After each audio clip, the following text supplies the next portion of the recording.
जख्म दिए, उनकी राजनीतिक विरासत का सूर्य आपको अस्त करना ही होगा।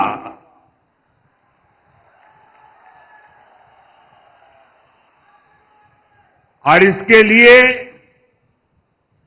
आपको कमल के निशान को चुनना होगा।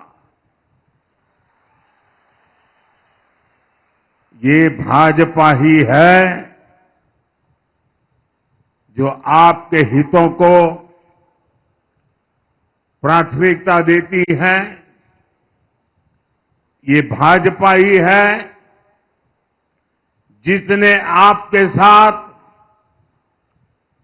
दशकों से चले आ रहे भेदभाव को खत्म किया है। इसलिए एक स्वर से मेरे साथ बोलिए, अब की बार भाजपा सरकार, अब की बार, अब की बार, अब की बार। साथियों, हमारा ये क्षेत्र हमारी आस्था का, हमारी संस्कृति की पहचान है। इसलिए यहां ऐसी सरकार चाहिए जो हमारी आस्था को सम्मान दे, हमारी संस्कृति को आगे बढ़ाए। कांग्रेस तो कुछ वोटों के लिए हमारी आस्था और हमारी संस्कृति को कभी भी दांव पर लगा सकती है। कांग्रेस का जो शाही परिवार है, उसके वारिस ने हाल में विदेश में जाकर क्या कहा है, ये आपने भी सुना होगा। वो कहते हैं, हमारे देवी देवता भगवान नहीं है। हिंदू धर्म में गांव-गांव में देवियों को, देवताओं को पूजने की परंपरा है। हम इष्ट देवों को मानने वाले लोग हैं। और ये कांग्रेस वाले कहते हैं कि देवता भगवान नहीं होते। क्या आप उनकी बातों से सहमत हैं? आप सहमत हैं? क्या ये हमारे देवताओं का अपमान है कि नहीं है? और ऐसा अपमान करने वालों को सजा मिलनी चाहिए कि नहीं मिलनी चाहिए? सजा देंगे, जी भर के सजा देंगे। कांग्रेस के लोग ऐसी बातें भूल चूक से नहीं बोलते हैं। ये सोची समझी चाल है। ये एक नक्सली सोच है। ये दूसरे धर्मों और दूसरे देशों से इंपोर्ट की हुई सोच है। आज कांग्रेस पर इसी नक्सली सोच का कब्जा हो गया है। इसलिए आपको इन लोगों से सावधान रहना बहुत जरूरी है। साथियों, इसी नक्सली सोच के साथ कांग्रेस ने यहां डोगरा परंपरा पर भी हमला किया, अनाप शनाप लांछन लगाए। कांग्रेस का शाही परिवार देश का सबसे भ्रष्ट परिवार है। ये परिवार भारत में भ्रष्टाचार की कुरीति का जन्मदाता भी है और पोषक भी है। और इनकी हिम्मत देखिए, ये डोगरों की धरती पर आकर यहां के राज परिवार को भ्रष्ट कहते हैं। कांग्रेस के नेता ने डोगरा विरासत पर ये हमला जानबूझकर किया है। ये मोहब्बत की दुकान के नाम पर नफरत का सामान बेचने की उनकी पुरानी नीति है। इनको वोट बैंक के अलावा कुछ नहीं दिखता है। इसलिए इन्होंने सालों साल तक जम्मू और कश्मीर के बीच खाई को गहरा किया।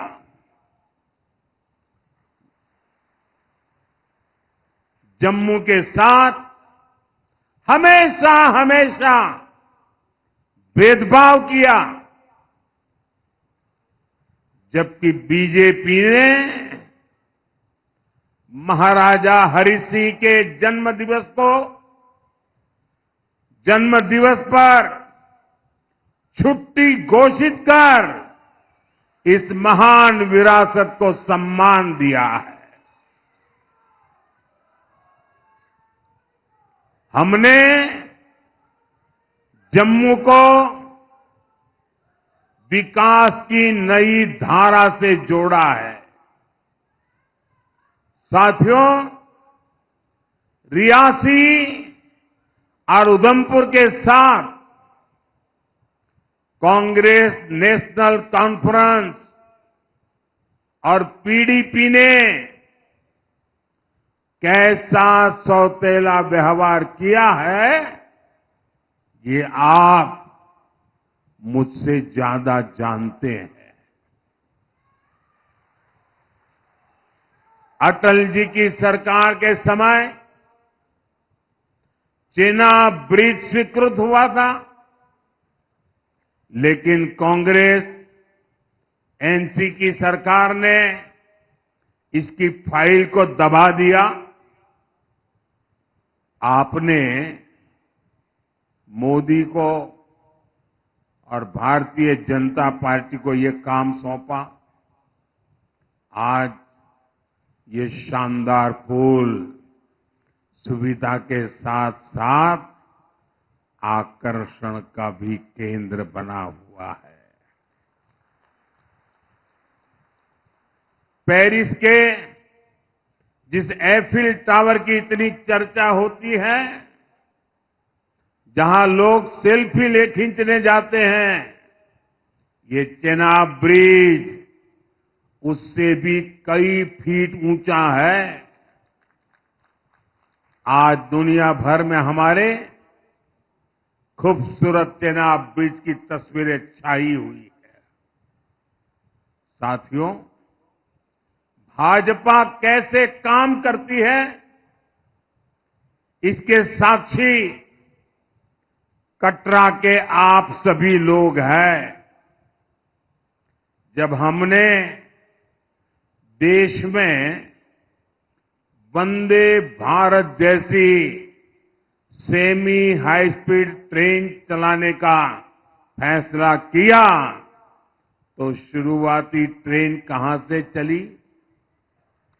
शुरुआती वंदे भारत ट्रेनों में से एक दिल्ली से कटरा के लिए चलाई गई।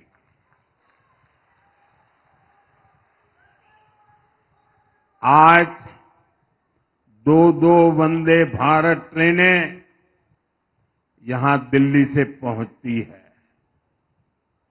पहले जब मैं यहां आता था तो रेलवे स्टेशन की हालत बहुत खराब थी। बीते वर्षों में कटरा रेलवे स्टेशन और रियासी रेलवे स्टेशन में नई सुविधाओं का निर्माण हुआ है।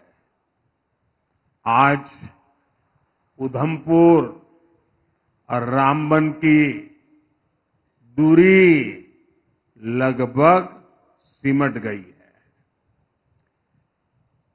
चेनानी नासरी टनल बनने से जम्मू और श्रीनगर आने जाने में कई घंटे कम टाइम लगता है।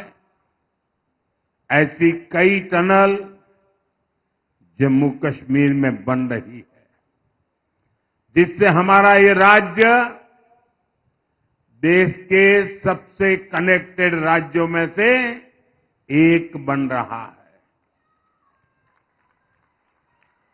दिल्ली कटरा एक्सप्रेसवे पर भी तेजी से काम चल रहा है। इसलिए दिल्ली आना जाना और आसान होगा।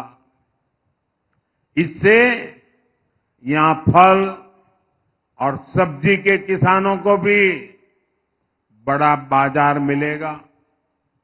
साथियों, आज जम्मू कश्मीर का पानी यहां के किसानों, यहां के नौजवानों के काम आ रहा है। कांग्रेस और नेशनल कॉन्फ्रेंस की सरकारों ने तो अपने हक का पानी तक सीमा पार जाने दिया। ये यहां बड़े डैम बनाने तक की हिम्मत नहीं कर पाते थे। कांग्रेस तो इतने दशकों तक शाहपुर कंडी डैम प्रोजेक्ट को हाथ भी नहीं लगा पाई। इसके कारण जम्मू डिवीजन की हजारों हेक्टेयर जमीन बंजर हो रही थी। भाजपा सरकार न आती तो आज भी कठुआ और सांबा जिले के सैकड़ों किसान, वो हमारे किसान परिवार बेहाल होते। अब शाहपुर कंडी डैम बनने से हजारों किसानों को नई जिंदगी मिली है। आज जम्मू डिवीजन में 4 बड़े बिजली कारखानों पर काम चल रहा है। पाकलदुल प्रोजेक्ट हो, कीरू पावर प्रोजेक्ट हो, रतले प्रोजेक्ट हो, क्वार पावर प्रोजेक्ट हो, इनसे जम्मू वालों को बिजली तो मिलेगी ही, अनेक नौजवानों को रोजगार भी मिल रहे हैं। और इसलिए साथियों,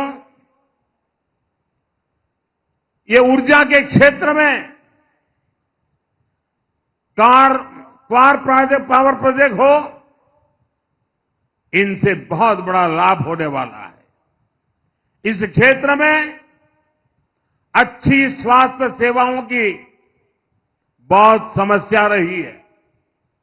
यहां के साथी जब मिलने आते थे तो जिला अस्पताल की बात करते थे, मेडिकल कॉलेज की बात करते थे। मोदी ने आपसे किया वादा निभाया है। आज रियासी में जिला अस्पताल अब बेहतर तरीके से काम कर रहा है। उधमपुर में भी मेडिकल कॉलेज बन चुका और इसकी नई बिल्डिंग के लिए भी तेजी से काम हो रहा है।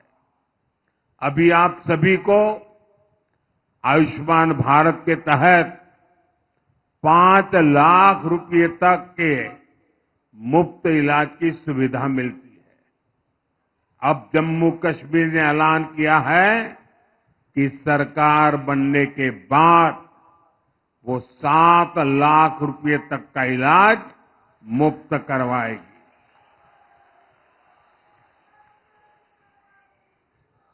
भाइयों और बहनों, आज इस क्षेत्र में जो शानदार सड़कें बन रही हैं, जो रेलवे कनेक्टिविटी बढ़ रही है, इससे टूरिज्म को भी नए पंख लगे हैं। पिछले साल ही 2 करोड़ से ज्यादा पर्यटक जम्मू कश्मीर आए हैं।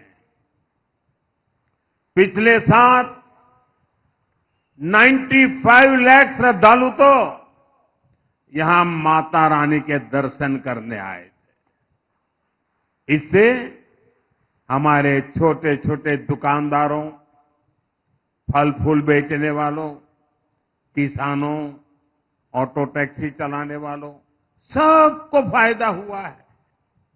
आने वाले सालों में तो पर्यटन का बहुत बड़ा विस्तार यहां होने वाला है।